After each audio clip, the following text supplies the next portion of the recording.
Okay, it is time for Chumley's Battle City run to continue. He is up against Rex Raptor in this one.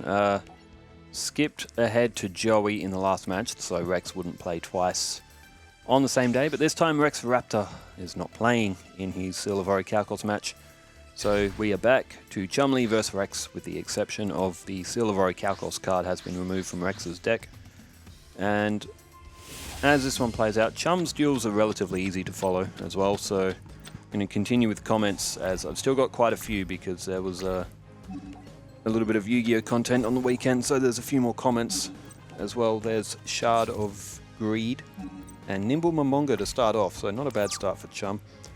Sax Pack Abs says, Kiflam brother. The lady from that mission, is her name Marnie? It is Marnie. Was in GTA 4. She's in a very dark place and Nico helps her leave the city. At which point I guess she falls with the cult. Also, what is your favourite part of GTA 5? My favourite part of GTA 5... any of the main heist missions, they're always really fun, but also just the ending as well. Getting rid of all the FIB guys is just so satisfying, because they're just such a pain in the ass throughout the whole thing. Like, it's just like, wait, when do I get to pop these guys? But giving 3 different endings was also very cool as well. However, there is only one ending that I think all the players can collectively agree on is the best ending, and that is the third option.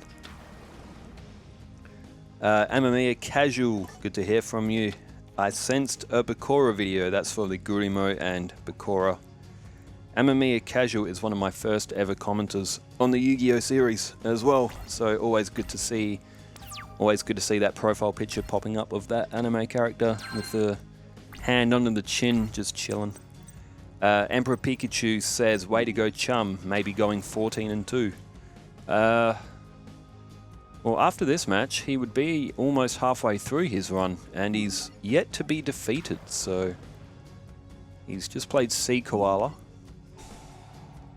Oh, he kept his other Nimble Momonga face down. Unless he's wanting another defense as well, but Sukowski says, once you end up battling with the Earthbound Spirit monsters, Ancient Fairy Dragon is the way to go. Its effect to get rid of field spells makes it impossible to keep Earthbound Spirits on the field. That was for Jack Atlas and UC Feudo's story duel. And Abraham Javier says, in order to synchro summon you need a tuner and a non-tuner monster to equal a synchro monster's level. Yeah, eventually I did work it out. I should have just played the tutorial duel and saved myself the trouble. It's just that I've never played the synchro monsters. For example, Turbo Synchron is a requirement to summon Turbo Warrior. Yeah, some of them are requirements. I get it a bit more now. I'll get better at it. I just need to play them more. SCH292 says, isn't this Yu-Gi-Oh! Zexel or something like that? Yeah, this is for Yuma Tsukumo and Flip Turner's story duel. They be using those, I don't know, I call them Scouters to duel. Yeah, they do kind of look like those Dragon Ball Z Scouters. Oh, well, Yu-Gi-Oh! Zexel seems to get some of the plot ideas off from Dragon Ball. Dragon Ball Super got some of its idea off from Zexel. Zexel said something about a dragon creating the universe, Yu-Gi-Oh! And has to be the balance, light and dark. Oh man, I really need to watch Dragon Ball. Again, I've seen every Dragon Ball series. Actually, no, I lie. I haven't seen I've seen a couple of episodes of the new one, but it was when it was only in Japanese. So I was going to wait for the English dub. The English dub is out, and I still haven't watched it. Dayama? Is that what it was called? It had a similar story to GX. Not GX. GT. Yu-Gi-Oh! Dragon Ball GT, where Goku gets turned into a kid, because that's what happened to him at the start of GT. And Kid Goku, or New Kid Goku, Pan and Trunks had to fly around finding the Black Star Dragon Balls. Moonwolfie says, I have cards from 5Ds and I watched a duel or two from the 5Ds anime. My knowledge of UC comes primarily from watching the big boss battle from the Bonds Beyond Time movie that had Yugi and Jaden fighting alongside Yusi. Yusi used Stardust Dragon as part of his deck for that. As it looks like Rex Raptor has built up a massive field. There's Vampiric Koala. So Chum might be able to get... Oh, he'll have to go for a Sabersaurus as... Ah, trap hole. The drop bear has dropped down the hole and it can't get back out.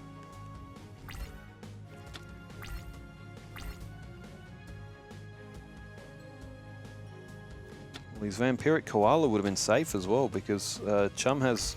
Thankfully, he's got Negate Attack on the field, so he won't lose his life points on this turn.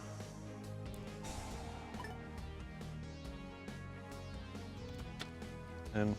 Ah, 7 Tools of the Bandit! I tell you what, Rex Raptor has drawn everything he needs in this match.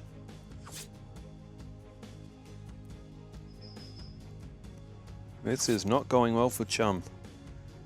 Moonwolfie also said, this is when I started to get confused by card effects and such because Synchro, Pendulum, XYZ really start to come into play. Even with Synchro, your tuner plus non-tuner monsters have to add up to the stars. The monsters you want to Synchro, if you summon like you would with certain special summons that requires tributes to make a certain star number of summons. Yeah, there's a couple of ritual cards like that as well. Alright, Des Wombat was played, but it looks like it may be all over for Chum. He didn't play the other Vampiric Koala, but oh, there's Miscellaneousaurus as well.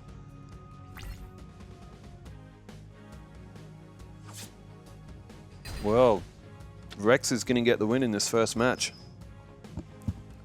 which is a surprise, but a good win for Rex. He drew his best in this one. He's got a bit of a mixture between some later series Dino cards, along with Duelist Kingdom ones and Battle City era ones. He's got a bit of a Dino mix, that Rex deck that we made. Alejandro Fernandez says, fun fact, all Des monsters are called that because of censorship. In Japan they are called Death, or in brackets Desu, Koala/Wombat. Death Koala. Yeah, I can see why it would be called that with the amount of life point damage it does on flip effect. But yeah, there was quite a few censorship things when the one for 4Kids Entertainment came on. Alejandro Fernandez says, this is a point in the game where the decks you play pretty much are the decks they use in the anime with very few exceptions. I love 5D's and still salty they cut the series short. Oh, did they? Oh, I love 5Ds and I am still salty they cut the series short. Oh, okay, I didn't know they cut the series short. I've never seen the 5D series though. But sometime soon, yeah. I do really need to watch them all.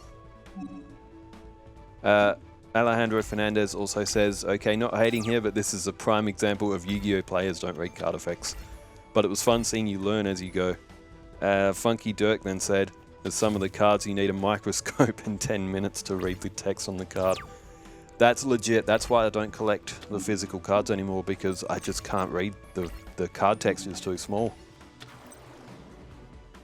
That's why I like the digital game, because it actually gets the effects right for me, and like, I don't want to read card effects. I just want to put a normal monster in attack mode and attack. That's how I learnt to play Yu-Gi-Oh!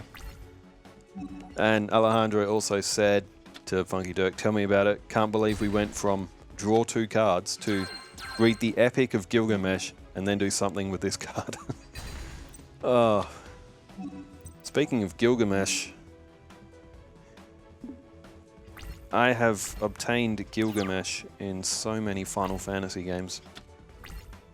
I obtained him in Final Fantasy VII. I obtained him in Final Fantasy VIII.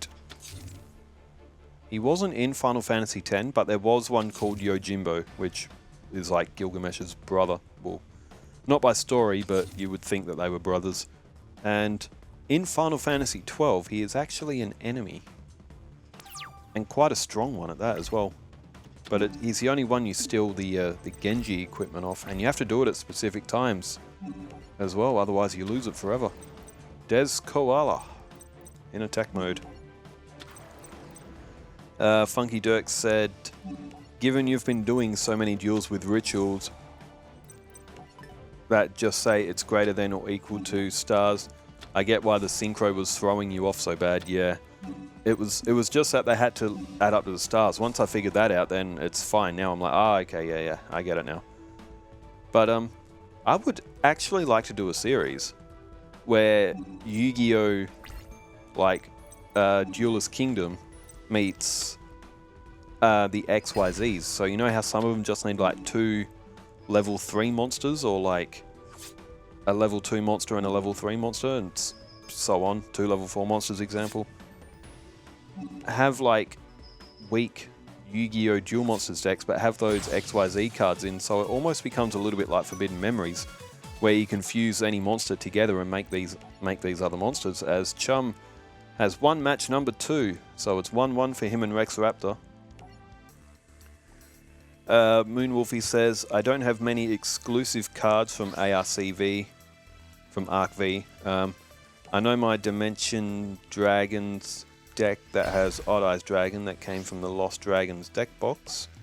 Pendulums and links are probably more confusing for me than synchro summons. Tuners and such make summoning different to understand. The box they came from also had Atlantis Dragon deck that was Yugi based and a Cyber Dragon deck that was Zane based. Level limit area A, Gravity Bind, and Messenger of Peace.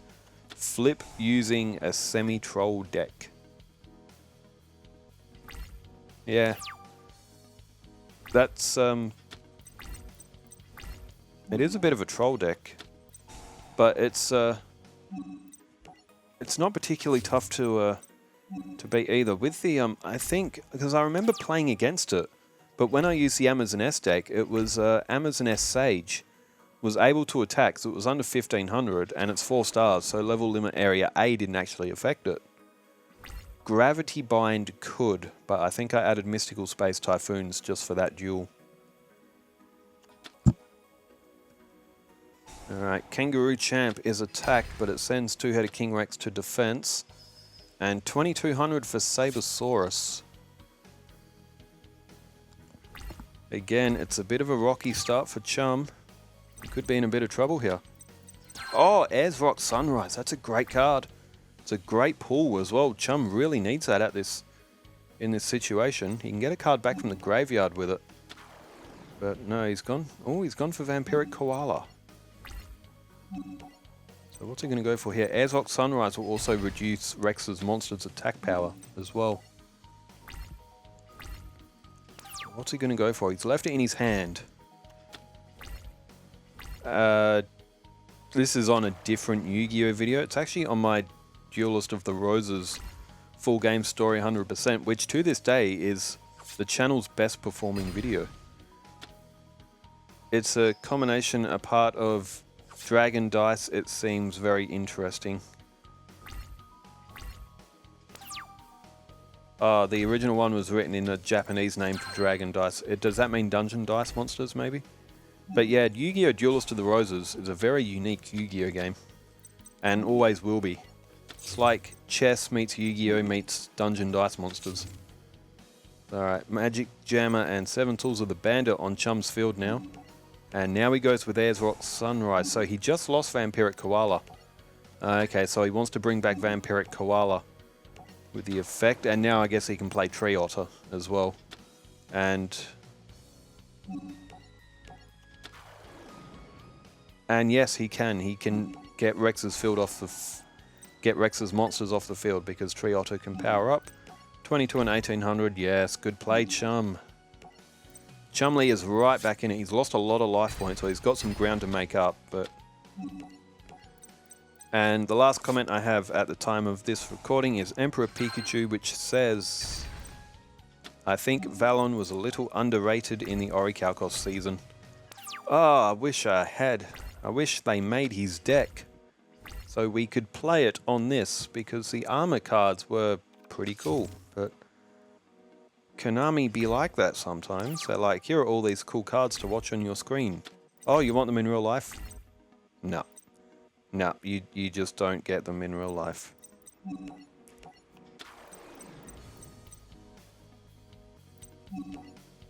Alright, Tree Otter.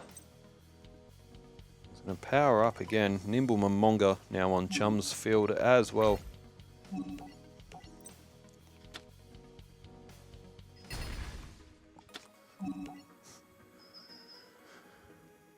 And today is a good day as well. My Respawn 255 channel has now reached a 3,000 subscriber mark, so thank you to everyone who has supported the channel for all the years. It's be 3 years, I think, for this channel in August. So, yeah, about 2.5 years. 3,000 subs, so thanks to you all. And hope everyone's enjoying the Yu-Gi-Oh content. There is also a thought running around. You can have up to 8 profiles on a Nintendo Switch. And if each one of them had a Yu-Gi-Oh! Legacy of the Duelist game that had all the cards, we wouldn't have to erase decks. And it means that we could host tournaments easier and more efficiently. So we may be replaying this game 16 times total to get every card on 2 switches. It's a massive, probably take a hellacious amount of time, but we are thinking about doing that to make things even better and more efficient and produce more Yu-Gi-Oh content forever. And it looks like that Chumley has got this one won, unless Raptor can block. Oh, what a win from Chum. He was down 1-0, but he come back to win it 2-1. That's why best of 3 is perfect. Well, Chumley is still unbeaten. He now goes, is it 7 or 8? Just going to pull up his bracket so I can see who he is playing next. Chumley will play against Weevil Underwood. Now, that'll be a challenge. That will be a very good challenge for Chumley's deck. And with that being Weevil, that will mean, yes, he is 1, 2, 3, 4, 5, 6, 7, 8. He is 8-0. So he's off to a very good run as well. Well, thanks everybody for tuning in. Wherever you are in the world, stay safe, take care, farewell.